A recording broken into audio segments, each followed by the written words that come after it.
What are some other things that you commonly see that are people pleasing traits? Well, one thing I want to point out about people pleasing is whatever it is, it feels like a knee jerk reaction. So if someone says, hey, I thought maybe we could do this, and before you even think, do I want to do that? You're like, yeah, I'll do it. And then later you might be like, dang, I didn't even really want to do that.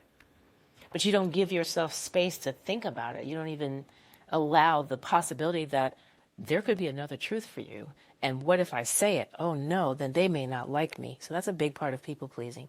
I don't want to be the one that ruffles the feathers. I don't want to be the one that breaks the flow. Everyone else seems to be a yes person. I want to be a yes person. That's a big one. I think being a yes person and people pleasing can be collapsed as the same thing if you don't understand yourself.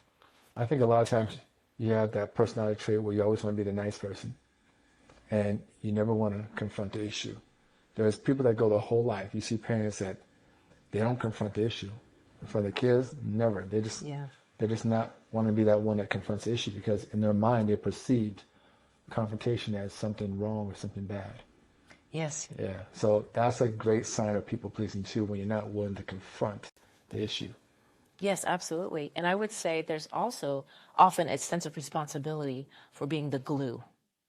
If you're a people pleaser, then you feel like if everything else falls apart, I'm going to be the one that makes sure this thing continues. So I'll hold it. I'll hold my own emotion, my own beliefs or truths in the favor of this thing going forward, not realizing that it's actually not going forward if you're not being real. Wow. I'm going to flow out of that one. What about when you feel like you're responsible for making sure everyone's happy and having a great time? Like you feel uncomfortable or it gets quiet or everyone's not happy. You feel like you got to do something. You can't even be with yourself. How about that one? I've got a great example of that.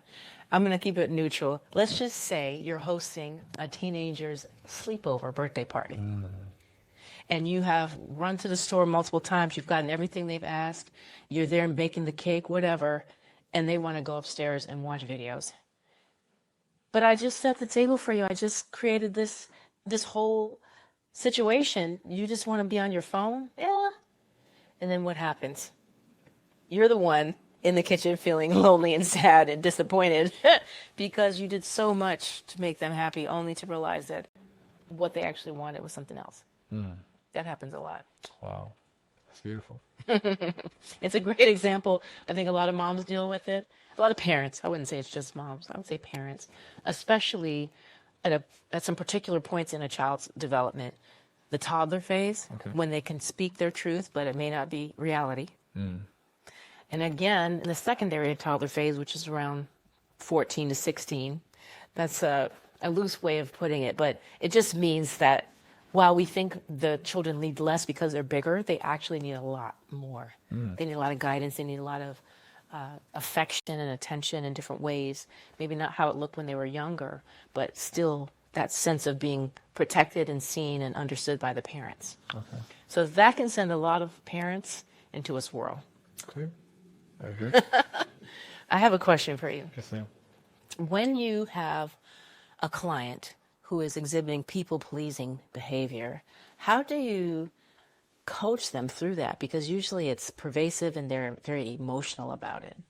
Great question, Shonda. People pleasing is definitely a symptom of codependency, without question. And codependency is an addiction to taking care of others or working at the cost of your health, mental, emotional, physical. And due to a moral obligation, feeling right about that, it's the right thing to do, or feeling trapped by your responsibilities and your values.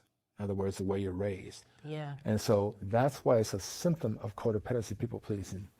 And it's an issue of self-worth. Yeah. Welcome. My name is Coach Day, and I'm the architect of the Your Day Balance Game, also known as the YDBG, where the objective is to make every day your day.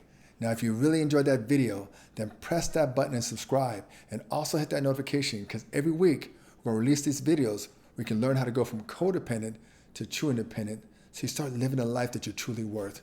I look forward to seeing the game, and remember, make every day your day.